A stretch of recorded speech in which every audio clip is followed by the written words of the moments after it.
کہ ربنا اننا سمعنا منادیا ینادی للایمان ان آمنوا بربکم فآمنا، اے ہمارے رب، ہم نے یقیناً ایک ایسے پکارنے والے کی آواز جو ایمان دینے کے لیے بلاتا ہے اور کہتا ہے کہ اپنے رب پر ایمان لاؤ، سنی ہے، بس ہم ایمان لے آئے۔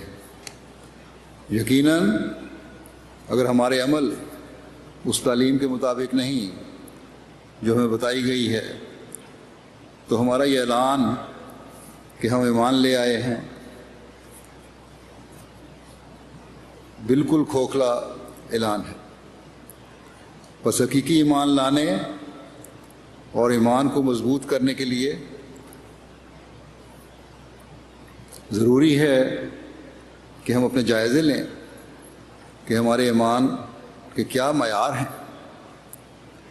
یہ دیکھیں کہ ایمان لانے کے بعد ہمارے ایمان اللہ تعالیٰ کے بتائے ہوئے معیار کے مطابق ہیں یا نہیں۔ کہیں ہم اللہ تعالیٰ کے اس دوسرے فرمان کے نیچے تو نہیں آ رہے جہاں اللہ تعالیٰ فرماتا ہے دوسری جگہ کہ قالت الاعراب آمنا قل لم تؤمنوا ولکن قولوا اسلمنا ولما يدخل الایمان فی قلوبکم وَإِن تُطِيعُوا اللَّهَ وَرَسُولَهُ لَا يَلِدْكُم مِّنْ أَعْمَالِكُمْ شَيْئًا إِنَّ اللَّهَ غَفُورٌ رَحِيمٌ۔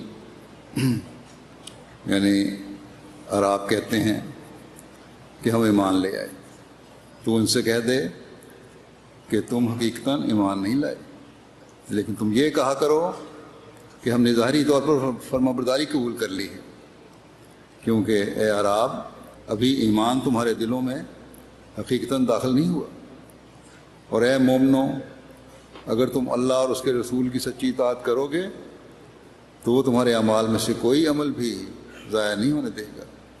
اللہ بہت بخشنے والا اور بار بار رحم کرنے والا ہے۔